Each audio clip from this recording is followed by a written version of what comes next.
Toda a ordem mundial morre duas vezes. Primeiro, morre na realidade, nos bastidores, nos cofres, nas reuniões fechadas que ninguém filma. Depois, morre na cabeça das pessoas, quando já é tarde demais para reagir. Os Estados Unidos ainda têm porta-aviões, dólar, satélites, bases militares em 80 países.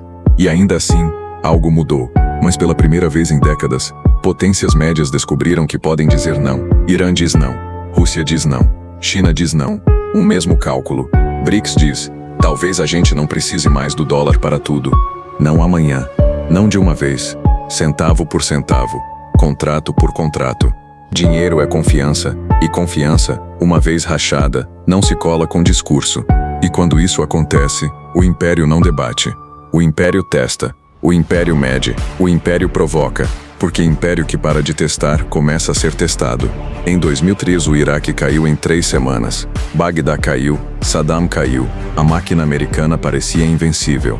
Só que vencer um exército não é vencer um país. Tanque conquista estrada, não conquista lealdade. Bomba destrói quartel, não constrói estado. Não se ocupa a cabeça de 30 milhões de pessoas sem pagar um preço que nenhuma democracia aguenta. E o vazio que você abre, alguém sempre ocupa. Foi assim no Iraque. Seria assim no Irã. Agora, 5 potências puxam o império por 5 pontas ao mesmo tempo. E o BRICS drenando a base financeira que sustenta tudo isso. E impérios não caem porque ficam fracos. Caem porque ficam caros demais. Quando manter o mundo custa mais do que o mundo retorna. A pergunta que ninguém quer fazer é se já estamos vivendo o começo do fim.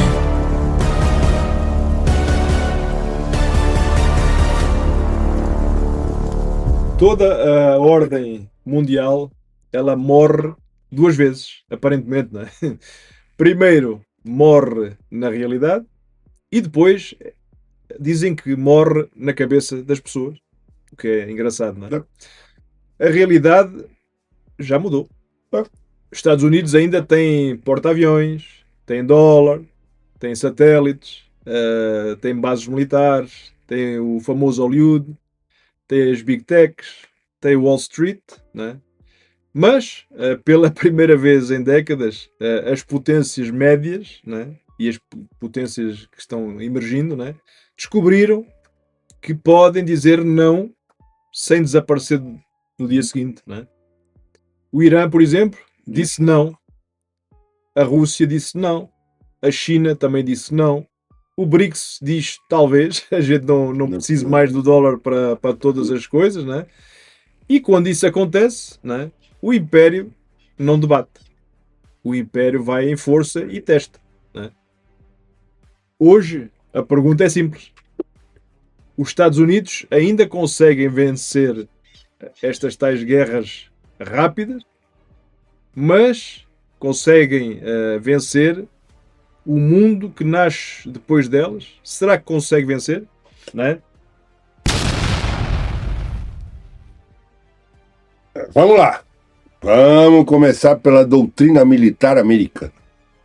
Depois da Guerra Fria, os Estados Unidos ficaram sem rival equivalente, sem a União Soviética, que caiu. Exatamente. Sem a China, que estava subindo. Sim, a Europa dependia da OTAN.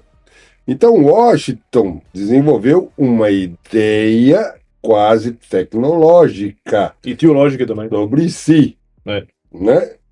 Mesmo criando uma religião. Nós vemos tudo, ouvimos tudo, atingimos tudo. Nós somos tudo. a supremacia aérea. É. Nós somos as forças especiais. Nossos drones, nossas comunicações interceptadas, satélites, porta-avião, a guerra deixaria de ser massa contra massa. Seria precisão contra o atraso. Coisa que vai acontecendo, né? A precisão. Choque, né? E favor. Aí a coisa fica... Por isso que a religião é um movimento sociopolítico-econômico. A prova do conceito veio em 2003, né? No caso do Iraque, né? O Pentágono tradicional queria o quê? Queria massa, né? Queria o quê? Queria mais tropas, queria mais blindados, queria proteção das linhas de suprimento, queria que também houvesse ocupação robusta, para mostrar a potência, não é? Mas Rumsfeld na altura e Wolfowitz apostaram em quê? Velocidade. Em velocidade. Com quê? Com poucas tropas, com a supremacia aérea, que é evidente, não é? Forças especiais, inteligência em tempo real, sobretudo com a IA, não é? E funcionou. E funcionou. Durante 3 semanas, não é? Bagdá caiu, não é? E o Saddam caiu no buraco. Caiu também. Não é? Só que o exército iraquiano, que se mostrava forte, evaporou. Ou seja, a máquina americana parecia completamente invencível, né? Só que aí veio também o detalhe, né, que derruba alguns impérios, né? Vencer o exército inimigo não é vencer propriamente aquele país, né? Não é propriamente isso, né? Essa é a distinção essencial. Olha lá. Os Estados Unidos venceram a guerra convencional dentro do Iraque, Sim, até em semanas. Mas perderam a ocupação por anos, porque o tanque ele conquista a estrada, sim, o blindado. mas não conquista a lealdade. Bomba destrói o quartel, mas não constrói o Estado. Satélite enxerga comboio, não entende tribo. Que é completamente diferente, né? Religião, ressentimento, humilhação, honra. A doutrina americana é brilhante para derrubar regime, É altamente incisiva e precisa, né? Podes dizer, né? péssima para administrar o vazio que cria depois. Esse é o grande problema. Porquê? Porque às vezes essa incisão às vezes causa muita coisa ruim, né? E agora transportamos isso para o Irã. O Irã não é o Iraque, não é? Tem montanhas, tem uma certa profundidade estratégica, né? Tem população maior, a identidade civilizacional tem a rede de proxies informáticos, capacidade de fechar ou ameaçar, como foi o caso, o Estreito de Hormuz, né? Tem ligação estreita com o famoso Hezbollah, que é perigosíssima, E não é? aí é milícias, né? As milícias no Iraque, tem os Houthis no Iémen, também são perigosos. A influência na Síria. Na Síria, né? E se os Estados Unidos eles, atacam o Irã, podem vencer a primeira semana. É normal, né? Provavelmente Provavelmente, né? vão destruir radares, bases, centros de comando. Sim, provavelmente também vão destruir isso tudo, né? Mas, e depois? O que é que acontece depois? Aí né? começa a guerra. Aí começa a guerra Que o Irã quer. Exato. O Irã, ele estava esperando, estava aguardando isso, não é? Porque essa frase é importante. Sim. Começa a guerra que o Irã quer. Porque o Irã sabe que não pode derrotar os Estados Unidos em confronto. Não, é impossível. É impossível. É impossível. Direto não pode. É suicídio. Aí é se matar. É. Só que ele tem uma estratégia racional, que seria atrair os Estados Unidos para um terreno onde a vantagem americana perde valor. Exatamente, que é a estratégia que é mais óbvia, não é? É a guerra longa. É o custo político. E neste momento os Estados Unidos não estão em posição de gastar muito dinheiro. Tá? Ataques indiretos, né? Petróleo instável, Que causa uma crise também, não é? marinha sob pressão, proxies atacando bases americanas. E aí é o segredo, né? Israel em alerta permanente. Porque Israel está sempre com as calças na mão, não é? É porque a Europa é pressionada por energia. Também. E aí a China começa também comprando com desconto. E o Putin? A Rússia começa a sorrir. Olha lá, olha lá. O Irã não precisa vencer batalhas. Precisa fazer os Estados Unidos perderem a paciência. E o dinheiro que eles não têm, não é? Consequentemente, eles vão perder dinheiro e legitimidade. E aí entra o tal ponto geopolítico que é o maior deles todos, não é? Que é uma guerra contra o Irã não acontece isolada, não é? Ela acontece enquanto a Rússia está em guerra permanente com a Ucrânia há largos anos. Enquanto a China continua pressionando Taiwan por causa dos semicondutores, não é? E aí vira aquela bagunça. Enquanto a Coreia do Norte ameaça sempre, é eterno, Seul. Não é? E aí o BRICS. E o BRICS ele está sempre a discutir formas de liquidação fora dolarizar, sair do dólar, né?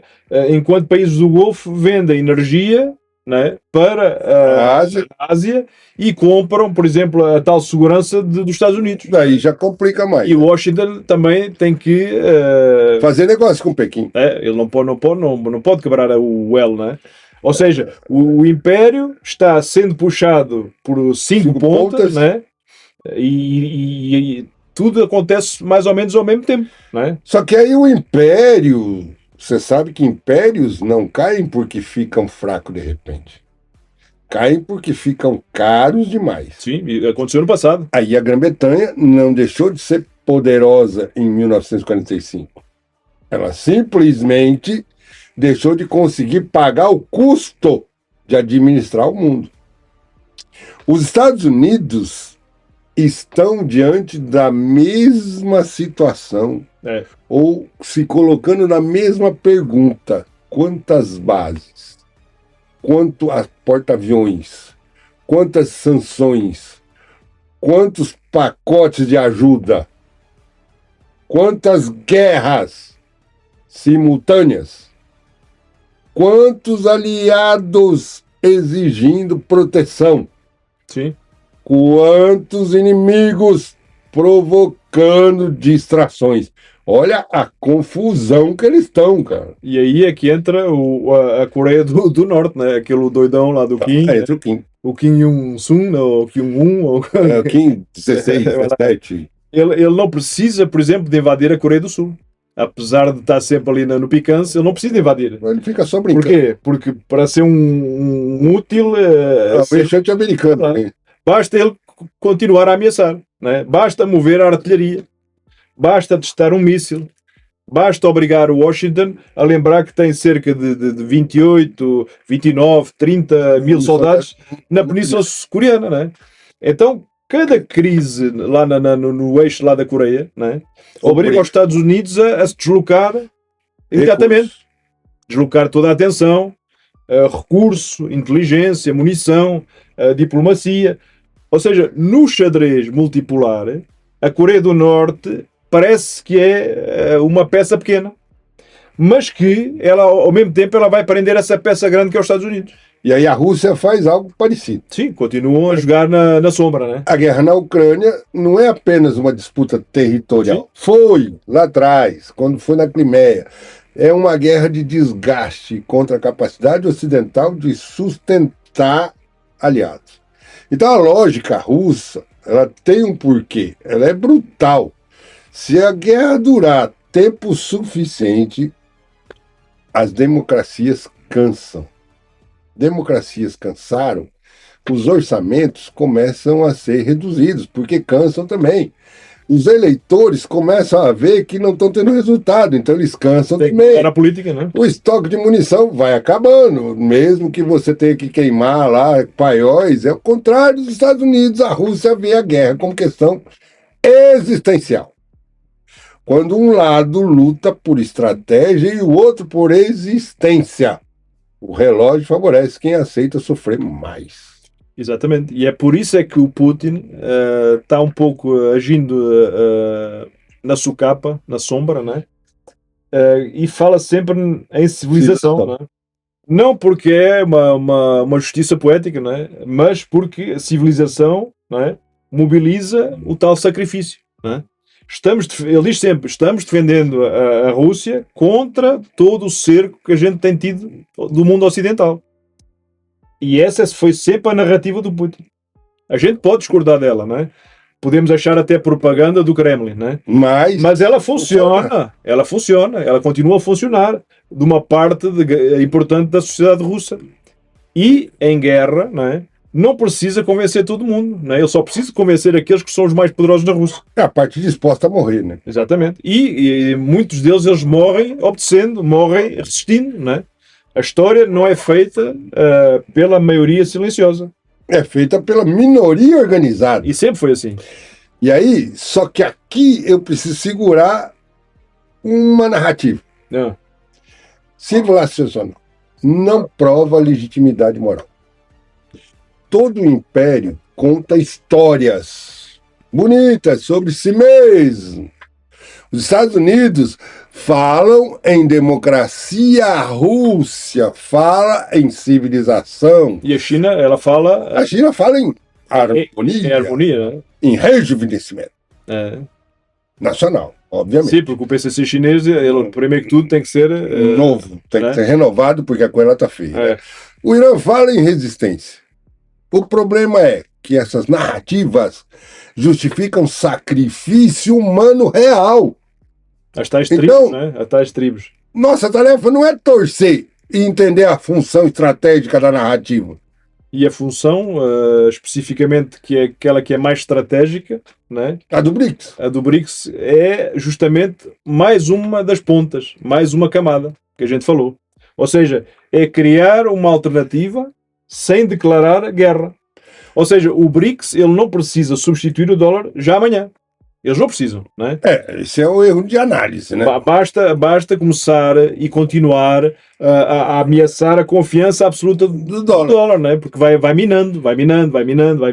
O dinheiro é confiança. O padrão ouro que passou depois para o dólar pode mudar também a qualquer momento, não é? A reserva internacional é dólar. Mas é confiança. Se os países começarem a liquidar parte do comércio em yuan, em rúpia, em dirham, em real, em ouro, em moedas digitais de Banco Central ou não, ou sistemas próprios, o dólar, ele não morre, não é? Não, mas ele fica menos indispensável. Sim, fica menos no controle da situação, não é? E o Império Americano não precisa perder tudo para entrar em crise. A gente já viu isso. Não é? Ele só precisa apenas deixar de ser o mandativo, né?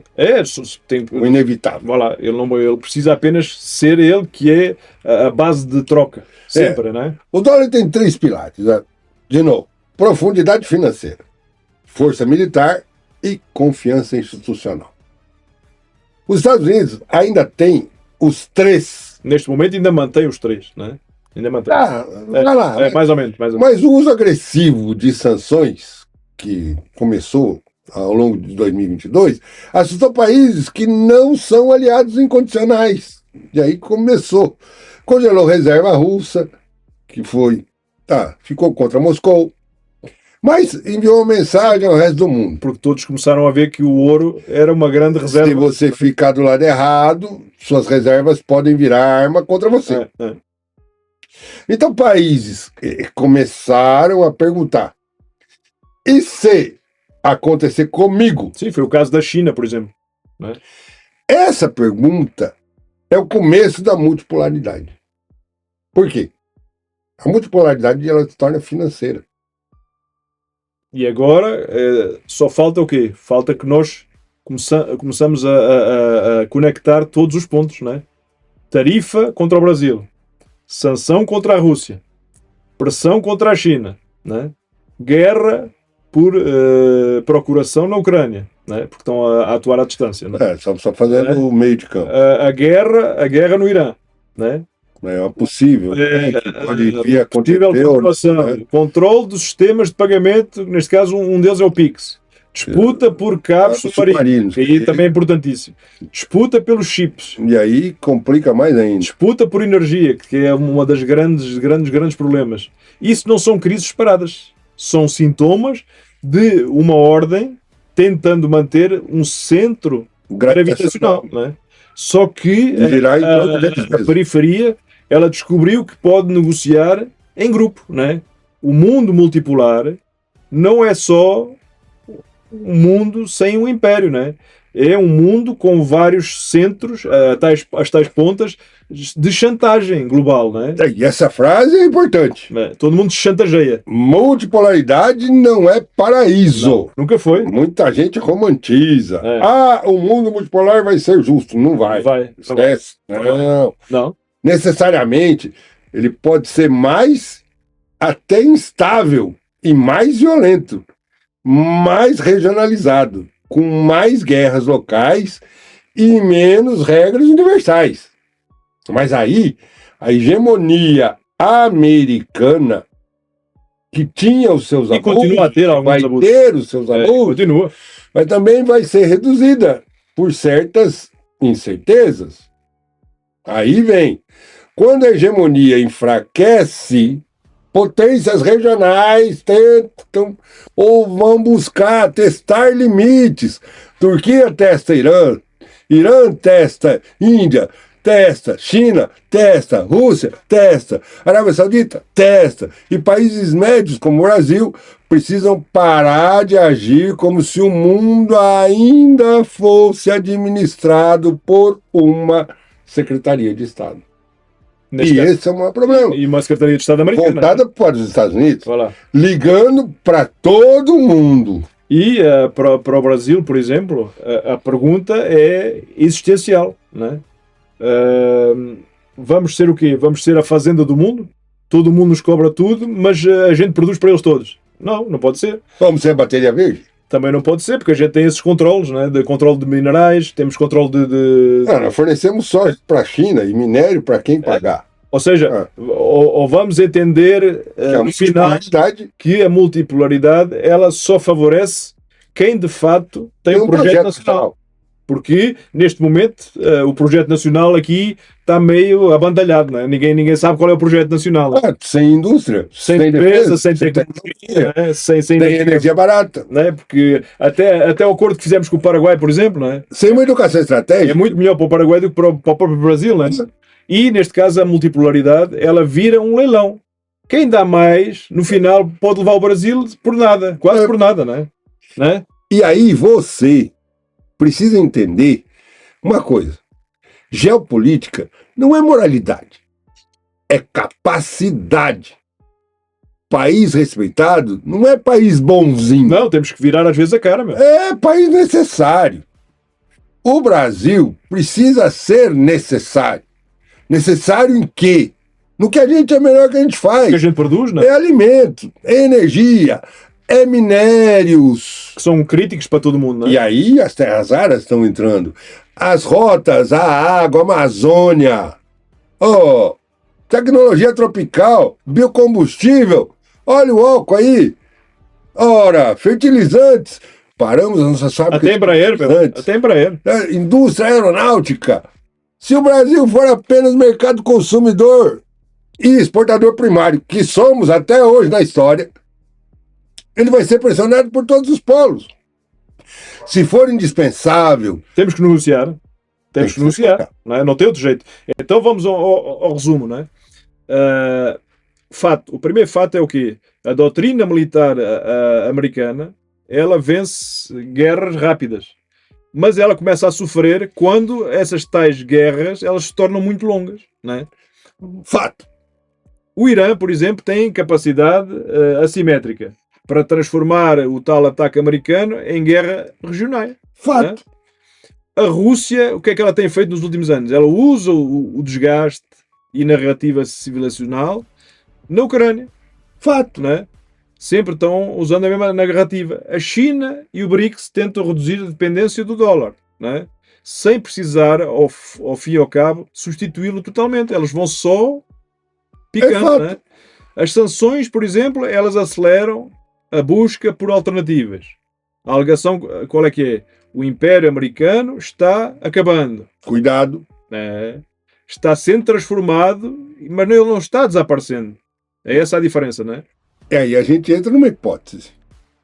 Tá? A próxima década será definida não por uma grande guerra mundial, mas por várias crises coordenadas que drenam a capacidade americana ao mesmo tempo. E esse é que é o problema, porque elas vão fazer essa drenagem simultaneamente.